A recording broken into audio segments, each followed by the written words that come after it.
Okay, full-blown maintenance audit. We did these when I was in the breweries every 2 years.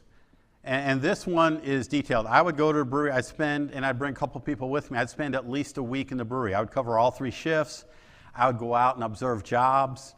I would talk to the technicians. You know, it's amazing because one of the things we would talk about is how well do they stage parts? And then I'd go into a brewery, and they got to know me because I went to all the breweries a lot of times. And I'd go up to a midnight shift technician, and I said, oh, good, you got your parts staged. He says, yeah, you know, they haven't been staged since the last time you were here. I said, okay. You'd be surprised when you go on the floor and talk to the technicians what they'll tell you.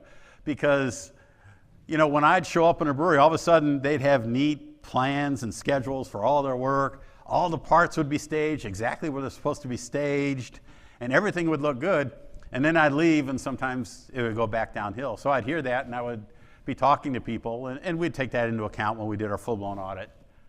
So it's an in-depth look at hundreds of metrics. It's not really that simple. It's usually grouped into categories. It takes several days to a week to complete. And when I first started doing them, because most of our work was done on weekends, the breweries would run from late Sunday night till Saturday night late. Then there would be a cleaning shift on the midnight shift from Saturday night into Sunday morning. We got the production lines to work on day shift on Sunday if we were lucky.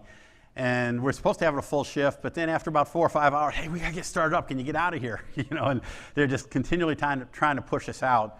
So it's a lot of work, but sometimes some lines will go down a little bit earlier. We get to work on some on Saturdays. But you wanna be there when the work is being done, and it doesn't matter what shift it is. So I'd work around the clock if I had to. And generally perform once every 2 years. And this was on a scoring scale of 0 to 1,000 points. Subsections can be color-coded, and this is a sample of what it looks like. So this is there are 2 pages of an executive summary, and we presented this to all of plant management after each audit. So we'd finish the audit, and either on that Friday, if we left on Friday, or on Tuesday, if we worked through the weekend, we would go there. The plant manager would be there, all the department heads, and all the maintenance team, or as much of the maintenance team as we could get there that didn't have to be on the floor at that time. And we had several categories. So the first category at the top you'll see up there was safety. And safety was the only score on there that was all or nothing. So that was worth 30 points. And if there was any lockout, tagout job required for any of the work we saw, we went and audited that. And if any of those jobs were not locked out properly, if somebody didn't have their tag on it, if all the locks weren't on it, if they missed a lockout point, they got 0. And that only happened twice in the 6 years I did these audits, because as soon as word got around, hey, they're serious about this, and the plant managers, and they start beating their fist on the table saying, I don't ever want to fail for safety again, because that's the first item we covered was safety. Then the next one on there is our planned and scheduled work. So we had several questions behind that, and the score rolled up for the 3 different areas. So you'll see here, we had an 86% in brewing, packaging was 85%, 70% in utilities, 84% overall. They got 156 points out of, I don't remember how many were possible in there, out of 185. And that, so then we covered the different categories. So on there we also had preventive maintenance, perform maintenance work, so we'd go out and watch them do the work, and we'd make sure that they tested every job after it was complete. So the technician finished a job, and if they just walked away after replacing a belt, you know, and they didn't run it for 10 or 15 minutes or however long they need to run to see if it stayed tracked, you know, we would deduct points for them not testing that job when they were done. Because how many times have you gone out and done a job and failed to test it, and then production gets mad at you because as soon as they start it up, it fails again? You know, that testing step is just so critical. Track and analyze. How well are they tracking and analyze everything they're doing using the reports? Master data. And in master data, one of the things I would do is, you know, we talked about the equipment being in your CMMS. I would randomly pick 25 pieces of equipment out of their database. And usually that's just extract a list from Excel, point to a line number, and then, you know, every 25 I would pick until I got to 25 or whatever. And then I would say, go show me this piece of equipment. And I would have that record there with me, and I'd say, okay, Do you have the serial number in your equipment database? Do you have the manufacturer? Do you have the model number? Do you have all of the relevant information? Are there work orders that have been done against this? Or I don't see any work orders in this, and this is a major piece of equipment, how come? And then I would do the opposite. I would walk through the plant and I would randomly point to 25 pieces of equipment and I'd say, show me this in your SAP database. And you'd be surprised how many times I couldn't, because I wouldn't pick the big things. I wouldn't pick the bottle filler or the can filler or the pasteurizer or the packer or the labeler. I would go and pick a pump or something like that. And you want to make sure your database is complete, and that's a good way to audit it. And then change control. How well do you manage change? So we had a whole section on change control. And then the second page of the executive summary was organizational support. So are they structured to do their job well? Do they have at least one planner and scheduler for every 10 to 15 technicians that are doing work? Did they have a reliability manager? Did they have, maintenance supervisors? Or how did they handle things? Did they have the organization that supported what we wanted them to do?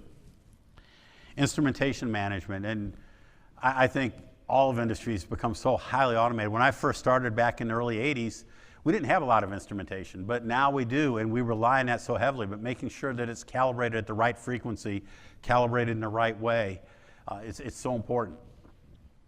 And then technical training. How well were we training our people? Did we have a skills matrix?